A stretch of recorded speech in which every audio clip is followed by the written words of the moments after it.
En nuestro más reciente análisis investigativo, han emergido revelaciones cruciales que transforman radicalmente la comprensión de este complejo suceso. La incansable labor periodística ha desvelado datos que sitúan al círculo familiar de la implicada, Gabriela Gómez, en el epicentro de una trama considerablemente más intrincada y grave de lo que se había asumido previamente. Y no, esta narrativa trasciende la mera persecución de una fugitiva.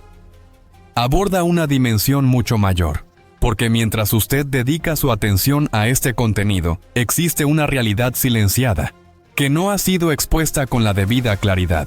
Gabriela no emprendió su huida en solitario. Jamás lo hizo. Su entorno más cercano no solo le brindó el apoyo necesario para evadir a la justicia, sino que ahora, sorprendentemente, también está desapareciendo uno a uno, como piezas de un ajedrez cuidadosamente orquestado. Domicilios que lucen abandonados. Salidas del país ejecutadas con premura, cruces fronterizos clandestinos y personas que se desvanecen sin dejar rastro aparente. Lo que se expondrá a continuación ofrece una explicación irrefutable de por qué este expediente ya no puede ser clasificado como un hecho aislado. Ya no es meramente la crónica de una perpetradora en fuga, es la historia de un núcleo familiar que, conforme a la información recabada, habría tomado la decisión consciente de protegerla, incluso poseyendo conocimiento exacto de los pormenores del atroz acontecimiento. Para continuar desentrañando estas tramas ocultas y mantenerte al tanto de cada giro inesperado, te invitamos calurosamente a formar parte de nuestra comunidad, suscribiéndote en este instante, para no perderte las actualizaciones más impactantes de esta y otras investigaciones que sacuden los cimientos de nuestra sociedad. Y aquí radica la pieza clave que casi nadie está ventilando públicamente. Los parientes de Gabriela estaban al tanto. No se enteraron con posterioridad, ni surgieron sospechas con el transcurrir de los días. Lo supieron desde el instante cero y, a pesar de ello, optaron por el silencio. No colaboraron activamente y se abstuvieron de alertar a las autoridades competentes.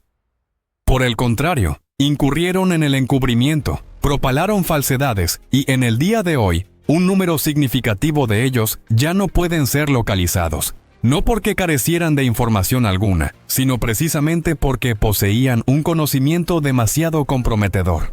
Vayamos a los hechos concretos que delinean esta perturbadora secuencia de acontecimientos. Durante la jornada del 3 de enero, Gabriela Gómez protagoniza la trágica muerte de Roberto Hernández, embistiéndolo con su vehículo y arrastrándolo por una distancia superior a los 2 kilómetros sobre el abrasivo asfalto de Iztapalapa.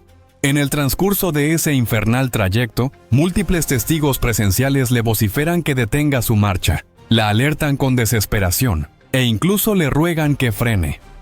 Sin embargo, ella ignora por completo los clamores. Cuando el cuerpo de la víctima finalmente se desprende de la estructura del automóvil, ella no desciende de su unidad.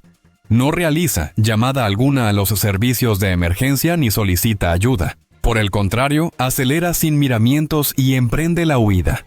Pero es aquí donde emerge un punto de inflexión fundamental. Las cámaras del sistema de monitoreo C5 rastrearon cada uno de sus movimientos en todo momento. Cada desplazamiento quedó registrado, cada recorrido, cada giro preciso del volante. Posterior al homicidio, Gabriela no optó por ocultarse en un paradero desconocido o remoto. Se dirigió directamente a su residencia en Ciudad Jardín, Nezahualcóyotl, arribando en el distintivo Honda City de color azul, con restos hemáticos aún visibles en la parte inferior del automóvil y señales inequívocas del arrastre prolongado. Las grabaciones de seguridad la muestran descendiendo del vehículo visiblemente alterada y precipitándose casi corriendo hacia el interior del domicilio. Y dentro de esa vivienda no se encontraba en soledad. Allí estaban presentes su cónyuge, Elliot, su hija Ingrid, y posiblemente otros miembros de su círculo familiar. Aunque desconocemos las palabras exactas que articuló Gabriela en aquel momento de tensión, sí tenemos certeza del resultado inminente. En un lapso inferior a 20 minutos, la decisión ya había sido tomada y definida. Gabriela recopiló documentos esenciales, una cantidad considerable de dinero en efectivo, indumentaria y efectos personales. y antes de partir, impartió una instrucción categórica y directa. Si la policía se presenta, digan que no estuve aquí, que no saben nada, que no cooperen. Eso no denota confusión. No es un estado de shock momentáneo. Es una petición explícita a su propia familia para que mienta descaradamente y obstruya una investigación por homicidio. Y, según toda la información disponible hasta el momento, la familia accedió plenamente a esta solicitud ilícita. Esa misma noche, Gabriela se desvaneció, sumiéndose en la clandestinidad. Su familia permaneció en la vivienda, con el vehículo empleado en el crimen estacionado en el exterior, como un macabro testimonio mudo. Las horas transcurrieron. La noticia comenzó a propagarse con velocidad. Los videos del incidente se viralizaron a escala nacional y la totalidad de México se embarcó en la búsqueda de aquel Honda City azul. A pesar de la creciente presión pública, los familiares mantuvieron un férreo silencio, hasta el día siguiente, cuando alguien tomó la iniciativa de mover el automóvil. Lo retiraron del domicilio, lo trasladaron a una zona distinta de Nezahualcóyotl. Le quitaron las placas identificatorias y lo abandonaron sin miramientos en la calle Lago Siraén, con la cajuela abierta, como si se tratase de simple basura inservible. La intención subyacente era meridianamente clara: desvincular cualquier conexión directa entre el vehículo y la residencia familiar. Sin embargo, ya era demasiado tarde. Las cámaras de vigilancia habían capturado cada uno de los detalles relevantes. La fiscalía ya poseía conocimiento de que Gabriela había estado en ese lugar y, de igual modo, ya sabía que su familia le había proporcionado ayuda activa en su escape.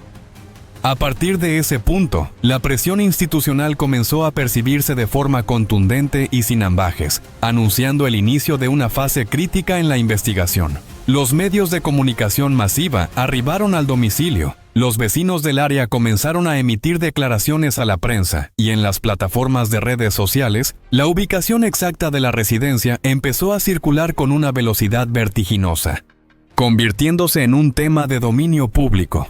No transcurrió un lapso considerable antes de que la fiscalía se presentara en el lugar. Al llamar a la puerta, lo que encontraron fue a una familia que negó absolutamente todo. Afirmaron no haber avistado a Gabriela. Insistieron en que carecían de conocimiento sobre cualquier particularidad del caso y se aferraron a esa versión de los hechos una y otra vez, con una persistencia que rozaba la terquedad. Pero los investigadores no habían llegado al sitio de manera improvisada. Ya habían examinado minuciosamente las grabaciones de las cámaras, ya disponían de los recorridos vehiculares y los tiempos precisos de los acontecimientos. Confrontaron a la familia con las imágenes irrefutables y con los datos recabados, y poco a poco, la versión inicial comenzó a fragmentarse y a modificarse.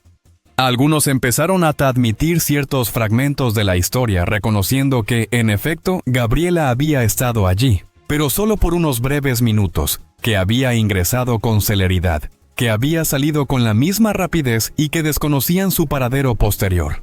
La fiscalía, con una estrategia bien definida, aceptó provisionalmente esa versión, o al menos aparentó hacerlo, porque necesitaban observar algo más importante: la reacción de la familia cuando creyera que ya no estaba bajo escrutinio constante. Y lo que sucedió después es lo que definitivamente enciende todas las alarmas, porque no fue una reacción caótica o desordenada. Fue, por el contrario, una huida progresiva, casi metódica, ejecutada con una precisión inquietante. Los miembros del círculo familiar empezaron a desaparecer uno por uno, como si alguien hubiera activado un plan cuidadosamente acordado y ensayado con antelación. El primero en evadirse fue David, el hermano de Gabriela. De acuerdo con información difundida por fuentes periodísticas confiables, David preparó su equipaje y emprendió un viaje hacia los Estados Unidos de América. Cruzó la frontera de manera ilícita y abandonó el país, dejando atrás su vida, su empleo y la totalidad de sus posesiones. Y la interrogante es ineludible. ¿Qué tendría que ocultar una persona que supuestamente no tuvo ninguna implicación en el crimen? ¿Por qué huir a otra nación si no se ha cometido ningún acto ilícito? La respuesta más lógica y sensata es simple: porque sabe algo. porque participó en alguna fase del entramado, porque está brindando protección a alguien o porque comprende a la perfección lo que ocurrirá una vez que la investigación avance inexorablemente hacia la verdad. Y él no fue el único en tomar esta decisión radical. Poco después se desvaneció Elliot, el cónyuge de Gabriela, el enfermero de profesión, el individuo que se encontraba en la casa la noche en que se cometió el delito. Aquel que escuchó las perturbadoras palabras de Gabriela al llegar alterada y que decidió asistirla en su evasión. Elliot abandonó el domicilio familiar, renunció a su puesto de trabajo en el aerohospital, dejó de responder a las llamadas telefónicas y no compareció ante las citaciones formales de la fiscalía. Simplemente se esfumó. Nadie sabe dónde se encuentra o, peor aún, nadie quiere revelar su paradero. Las autoridades pertinentes están realizando una búsqueda activa para localizarlo. Han visitado diversos domicilios y han conversado con sus antiguos compañeros de trabajo, pero hasta el momento no han logrado obtener ningún indicio que permita dar con su paradero. Luego, se produjo otra desaparición de relevancia crítica. Ingrid, la hija de Gabriela, también partió. Una joven adulta que residía en esa vivienda, que estuvo presente durante los acontecimientos y que fue testigo de lo sucedido. Ingrid dejó el domicilio, abandonó sus pertenencias personales y actualmente nadie tiene conocimiento de su ubicación. La fiscalía está haciendo esfuerzos denodados para localizarla, pues su testimonio es fundamental para interrogarla, para determinar qué escuchó y qué información posee. Pero hasta ahora, sus esfuerzos han sido infructuosos. Y, como si todo esto no fuera suficientemente alarmante, también desapareció la prima de Gabriela, la misma persona que ya había sido interrogada por los agentes de la policía y que, supuestamente, estaba colaborando activamente con la investigación. Ella también abandonó su morada habitual y salió por completo del radar de las autoridades, profundizando aún más el misterio que envuelve a este caso. Cuando se ensamblan todas las piezas dispersas de este rompecabezas, el patrón de conducta es absolutamente imposible de ignorar. No estamos hablando de una única persona huyendo por un pánico irracional. Estamos presenciando cómo una familia entera se desvanece, actuando como si todos poseyeran un conocimiento exacto de lo que debían hacer y en qué momento preciso ejecutarlo. Y de ahí surge la gran interrogante que persigue a los investigadores. ¿Están huyendo por pánico, por una complicidad innegable o porque saben perfectamente dónde se encuentra Gabriela y no tienen la más mínima intención de entregarla a la justicia? Todo apunta, con una contundencia creciente, hacia la tercera opción, porque una familia inocente no emprende una huida de esta magnitud y con esta coordinación. Una familia sin culpa coopera con las autoridades, proporciona información veraz y ayuda a esclarecer los hechos. Aquí ocurre diametralmente lo contrario. Mienten, obstruyen la investigación y se esfuman en la oscuridad. Y eso solo puede significar una cosa clara. Están protegiendo activamente a Gabriela, y las autoridades lo saben a ciencia cierta. Por esta razón, se han ejecutado cateos en al menos 5 domicilios vinculados a la familia, tanto en la Ciudad de México como en Nezahualcóyotl y otras zonas adyacentes. Los agentes buscan pistas, rastros, cualquier elemento por ínfimo que sea que los conduzca hasta su paradero. ¿Y qué han encontrado en estas meticulosas inspecciones? Viviendas vacías, domicilios abandonados con claras señales de que alguien salió deprisa, ropa tirada en el suelo, comida aún en los refrigeradores, pero no hay una sola persona. Todo indica que alguien impartió una orden, que alguien coordinó minuciosamente todos los movimientos y que esta huida no es, de ningún modo, una improvisación. La incógnita ahora reside en determinar si Gabriela está dirigiendo toda esta operación desde su escondite, o si existe alguien más detrás, un actor con recursos, contactos influyentes y la capacidad logística para mover a toda una familia sin que las autoridades logren detectar sus pasos. Es en este punto donde surge una sospecha ineludible que resuena en la mente de muchos. Si usted cree firmemente que hay una entidad poderosa ayudando a esta familia a evadir la justicia, le invitamos a reflexionar y compartir su opinión. Porque desplazar a 4 o 5 individuos, sacarlos del país, Esconderlos y mantenerlos fuera del alcance de las fuerzas del orden no es algo que se logre con improvisación ni con escasos recursos. Eso implica un costo económico considerable, mucho dinero. Y ahí aparece una contradicción flagrante que no puede ser soslayada en este análisis. Gabriela es enfermera. Elliot también ejerce como enfermero.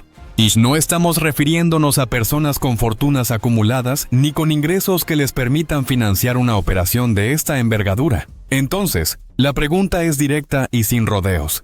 ¿De dónde está proviniendo el dinero para esta compleja operación? ¿Quién está sufragando esta huida tan elaborada? ¿Quién posee tanto interés en que Gabriela no sea capturada y responda por sus actos? Existe otro detalle que torna toda la situación aún más inquietante y opaca. Gabriela posee 3 vehículos registrados a su nombre. Una motocicleta itálica modelo 2017, un Chevrolet Cavalier modelo 2000 y el ya infame Honda City azul, que utilizó el fatídico día del crimen. 3 vehículos para una enfermera. Eso no es en absoluto normal. No se ajusta ni cuadra con el perfil económico de alguien que subsiste únicamente de su salario profesional. ¿De dónde provino el dinero para adquirir tales bienes? ¿Acaso posee ingresos que desconocemos? ¿Desarrolla actividades que no figuran en los registros oficiales? Eso es precisamente lo que las autoridades están comenzando a investigar con sumo rigor. Y están revisando sus cuentas bancarias, sus declaraciones fiscales, sus propiedades registradas y cualquier movimiento financiero que pueda arrojar luz sobre cómo es posible que Gabriela haya podido desaparecer durante tantos días sin enfrentar problemas económicos inmediatos que la obliguen a aparecer. Mientras toda esta compleja trama se desenvuelve, la familia continúa su evasión. Gabriela sigue prófuga y una verdad ineludible y cruda es imposible de maquillar. Roberto Hernández sigue muerto. Esa es la realidad más dura y descarnada que emana de este caso. Mientras una familia coordina fugas y desapariciones con una frialdad calculada, otra familia está visitando un panteón. Están llevando flores a una tumba. Están llorando una muerte que jamás debió haber ocurrido. Roberto ya fue velado. Ya fue sepultado. Su familia ya atravesó el doloroso proceso del duelo, pero carecen de justicia. No tienen respuestas satisfactorias y no encuentran la paz. Y eso indigna profundamente, porque mientras la familia de Gabriela invierte tiempo, dinero y esfuerzo en proteger a una asesina confesa, la familia de Roberto solo está solicitando algo tan elemental como la verdad. Que se haga justicia. ¿Dónde se encuentra la equidad en todo esto? ¿Dónde reside la moralidad? ¿Dónde está la humanidad en esta desoladora situación? Y aquí llega un punto clave que puede modificar por completo el rumbo del caso, así que le pedimos que preste absoluta atención. El delito fue reclasificado formalmente.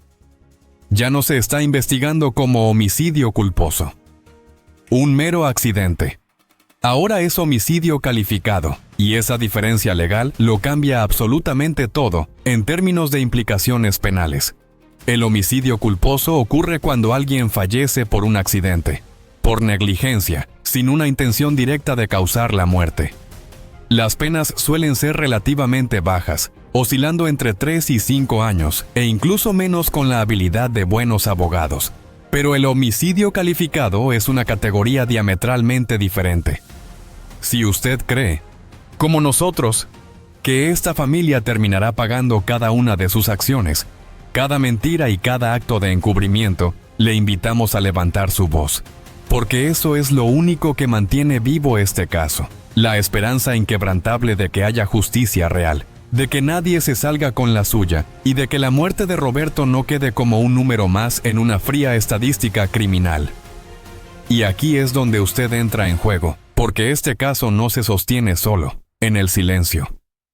Necesita ruido, necesita presión social sostenida, necesita que se comparta masivamente.